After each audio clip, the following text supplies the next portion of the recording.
Mahigit 5 taon na ang lumipas mula nang huling maglaro si Michael Beasley sa NBA. At ayon kay Rich Paul, CEO ng Clutch Sports, may isang malinaw na paliwanag kung bakit ganon ang nangyari. Sa kanyang paglabas sa podcast na $1 Million Worth of Game, kung saan binanggit ni co-host Gilly the Kid si Beasley bilang isang player na dapat nasa NBA pa rin ngayon, ipinaliwanag ni Paul ang sitwasyon. Si Michael Beasley marahil ang isa sa pinaka-talented na player na humawak ng bola, sabi ni Paul. Pero ang talento ay kailangan ding may halaga sa istruktura. Kilala ko si Michael Beasley ng personal at mabait siyang tao.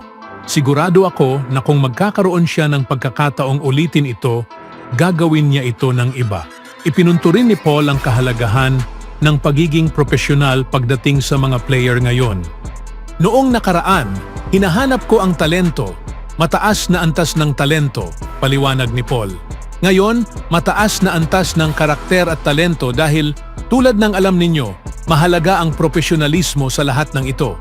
Pagdating mo sa ika-12 o ika-13 taon at nawala na ang talento, kailangan mong bumalik sa profesionalismo para manatili ka. Sinabi rin ni Paul na maraming pagkakataon na ang tanong kung bakit hindi na nasa liga ang isang player ay dahil habang naroon sila at mataas ang talento, hindi nila binibigyang pansin ang profesionalismo. Dagdag pa niya, at ang mga tao na dati ay nasa mas mababang posisyon sa paggawa ng desisyon. Ngayon ay nasa mga posisyon na gumagawa ng desisyon at ayaw na nilang makitungo sa ganon. Si Beasley ay kilala sa kanyang talento. Ngunit nagkaroon ng mga issue pagdating sa profesionalismo at ilang problema sa labas ng basketball. Nang bumaba ang kanyang laro habang tumatanda, hindi na naging interesado ang mga team na makuha siya. Huling naglaro si Beasley sa NBA para sa Los Angeles Lakers. Na-trade siya sa Los Angeles Clippers sa kalagitnaan ng season, ngunit agad din siyang na-waive ng Clippers ilang araw lang matapos makuha.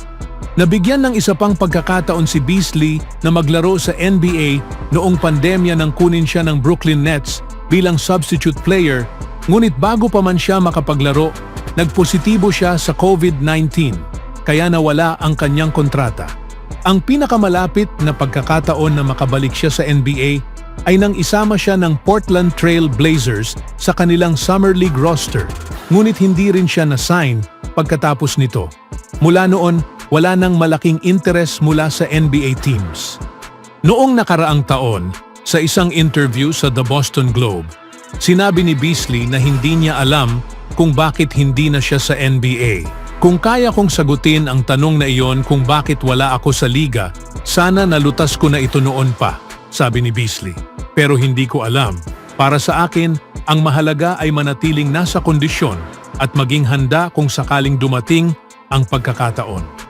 Si Beasley, na pangalawang pick sa 2008 NBA Draft, ay nanatiling nasa magandang kondisyon at kamakailan lang ay tinanghal na Big 3 Most Valuable Player ngayong taon. Ngunit kahit gaano pa siya kahusay maglaro sa ibang liga, mukhang hindi na siya makakabalik sa NBA. Kung iyon nga ang mangyari, magtatapos ang kanyang NBA career na may average na 12.4 points, 4.7 rebounds, 1.3 assists, 0.6 steals, at 0.5 blocks per game. Makakabalik pa ba kaya si Beasley? Ano sa tingin niyo mga kaibigan? Sa ibang balita naman, ang New Zealand Breakers ay nakakuha ng isang napakalaking pagpirma, literal sa pagkuha kay dating NBA big man Tacko Fall sa kanilang team.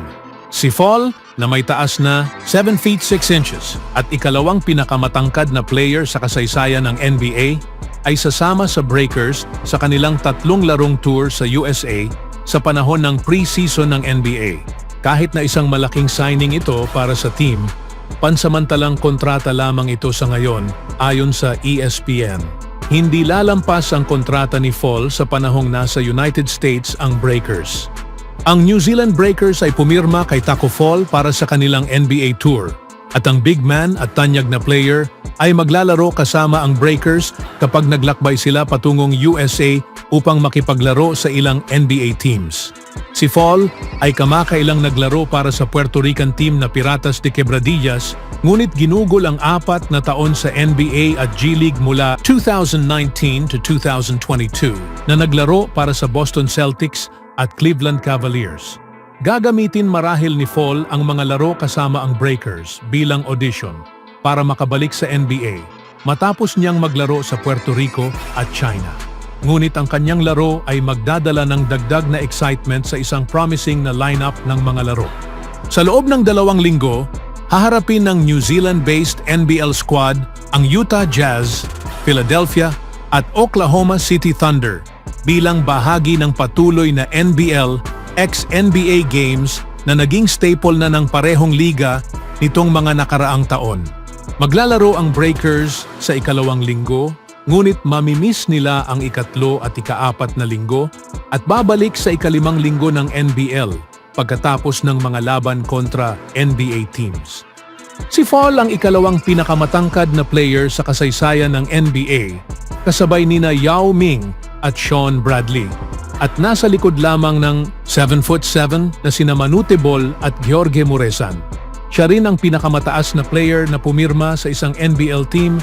Binabasag ang dating record ng Brisbane Bullets big man na si Chuanqing Liu na may taas na 7'5". Bago si Liu, si Sam Harris na naglaro para sa Singapore Slingers, Perth Wildcats at Adelaide mula 2008 to 2011, ang dating pinakamataas na player sa liga na may taas na 7'3". Sa kabilang balita, ang Denver Nuggets ay magkakaroon ng bahagyang pagbabago ngayong season kumpara sa nakaraang season. Sa pagkawala ni KCP sa Orlando Magic sa free agency, hindi nagawang panatilihin ng Denver ang mahalagang bahagi ng kanilang 2023 championship team. Matapos i-trade si Reggie Jackson sa Charlotte Hornets, pinalitan siya ng Denver ng siyam na beses na NBA All-Star na si Russell Westbrook. Bukod pa rito, muling pinirmahan ng Denver sina DeAndre Jordan at Vlatko Cancar at pinuna ng kanilang bench sa pamamagitan ng pagkuha ng free agent na dating forward ng Golden State Warriors, si Dario Saric. May isa pang natitirang free agent ang Denver na hindi pa napipirmahan at iyon ay ang veteranong forward na si Justin Holiday. Si Holiday ay naglaro para sa Nuggets noong nakaraang season, kung saan nag-average siya ng 4 points sa loob ng 14.9 minutes per game. Sa isang kamakailang artikulo ni Anthony Slater ng The Athletic, iniulat na si Holiday ay isa sa mga veteranong free agents na nag-ensayo kamakailan para sa Warriors.